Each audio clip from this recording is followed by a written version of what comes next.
Emmanuel Macron peut me nommer comme prochain Premier ministre. Comme d'ailleurs, il peut nommer qui il veut, la personne de son choix. Je tiens tout de suite à rassurer les fidèles auditeurs de ma chaîne et les autres, je ne serai pas le prochain Premier ministre. Je n'en ai absolument pas les compétences, ni d'ailleurs l'envie. Alors, me direz-vous, pourquoi ce titre de vidéo? Eh bien, ce titre de vidéo pour remettre les pendules à l'heure. On entend beaucoup de choses, un peu tout et n'importe quoi, dans ce contexte de dissolution qui fait tourner les têtes, et à quelques jours de ces élections législatives qui vont marquer l'histoire de la vie politique française. Le président de la République nomme qui il veut en tant que Premier ministre. Il n'est soumis à aucune obligation. Donc quand vous entendez « le président de la République devra nommer un tel », il nommera un tel, le président de la République est le seul maître à bord. Il faut que ce soit bien compris. Maintenant, voyons comment ça se passe concrètement. Imaginons le 7 juillet au soir, une centaine de députés pour le groupe Renaissance qui soutient le président de la République. On est loin, loin, loin, très loin de la majorité absolue. Mais rien n'empêche le président Macron de renommer Premier ministre M. Attal. Il a le droit. Mais concrètement, qu'est-ce qui va se passer? Bien, quand M. Attal et son gouvernement vont se présenter à l'Assemblée nationale, étant largement minoritaires, ils feront l'objet d'une motion de censure. Motion de censure qui sera votée très largement à la majorité des députés présents, puisqu'une écrasante majorité de députés serait dans l'opposition, toujours dans l'hypothèse où les députés Renaissance, le 7 juillet au soir, ne seraient qu'une centaine.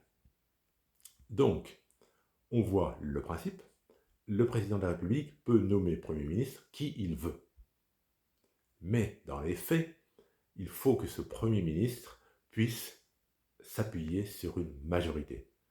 Majorité qui peut être absolue ou majorité relative. C'était le cas depuis 2022. Et on a vu qu'avec une majorité relative, le Premier ministre a énormément de difficultés à conduire la politique du gouvernement. C'est très difficile. Donc, le président de la République nomme qui il veut. Et le plus logique, bien évidemment, c'est de nommer un Premier ministre dans les rangs de la majorité absolue à l'Assemblée nationale, si elle existe. Prenons un cas hypothétique, il y en a plusieurs. Le nouveau Front populaire obtient la majorité absolue. Le président de la République choisira, selon toute vraisemblance et en toute logique, un Premier ministre dans les rangs du nouveau Front populaire. Mais, bien évidemment, il y aura en coulisses des tractations. Au sein du nouveau Front populaire, il y aura certainement plusieurs candidats à ce poste de Premier ministre. Ça peut être M. Bompard, ça peut être M. Mélenchon ou quelqu'un d'autre. Et comme c'est le président de la République qui nomme et qui a le droit de choisir qui il veut, s'il y a vraiment une antipathie forte entre le président de la République et le Premier ministre présenté par la majorité absolue, il y a en coulisses des tractations. Parce que l'intérêt de tout le monde, c'est que ça fonctionne correctement. Donc, un Premier ministre qui n'était pas forcément le favori de la nouvelle majorité absolue peut finalement être nommé. Parce que celui qui était présenté en premier est en quelque sorte recalé par le président de la République. Il faut bien comprendre tout ça. Si c'est une majorité absolue du Rassemblement national, ça fonctionnera exactement selon le même principe. Là où ça se complique, c'est dans le cas d'une majorité relative. Depuis 2 ans, on avait une majorité relative dans le camp du président de la République. Et on a vu que c'était très très très difficile pour la gestion au quotidien. Si demain, le président de la République se trouve avec une majorité relative, que ce soit du nouveau Front populaire ou du Rassemblement national, ce sera une majorité relative qui, en plus, ne sera pas du camp du président de la République. À mon avis, c'est ingérable, c'est intenable. Donc, à mon sens, ce n'est que mon opinion, moi je ne suis pas un expert politique, je donne simplement mon ressenti. Je pense qu'en cas de majorité relative, que ce soit à gauche ou à droite, il y aura nécessairement la création d'une coalition que je qualifie d'hétéroclite. Par exemple, si c'est le nouveau Front populaire qui obtient la majorité relative, pour atteindre la majorité absolue, il faudra rallier des députés, par exemple du MoDem, des députés républicains qui pourtant ne s'étaient pas ralliés à Éric Ciotti en déclarant vouloir rester indépendant, mais il peut se trouver des députés républicains qui rejoignent le nouveau Front populaire pour constituer une majorité hétéroclite, peut-être avec un poste de secrétaire d'État ou de ministre, c'est tout à fait possible. Et puis il y a aussi, si je puis dire, le réservoir des quelques députés qui seront élus sans étiquette. Bon, il y a un certain nombre de députés, effectivement, qui vont réussir à se faire élire sous l'étiquette de petites formations de gauche ou de droite, peu sur le devant de la scène.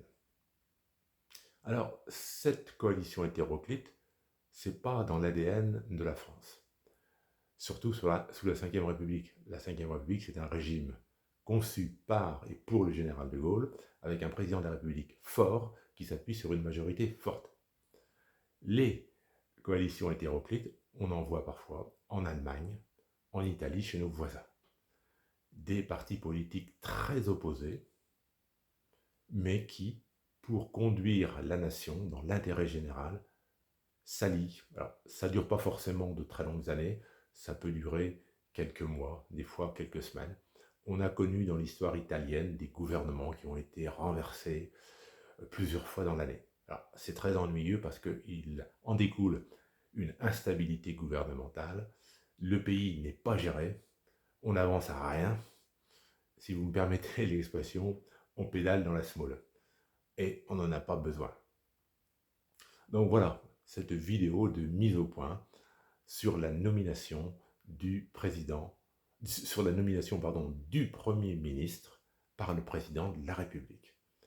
Et dans le cadre de cette dernière hypothèse que j'évoquais, une majorité hétéroclite, faite de bric et de broc, eh bien on peut avoir comme Premier ministre quelqu'un auquel on ne s'attendait pas du tout.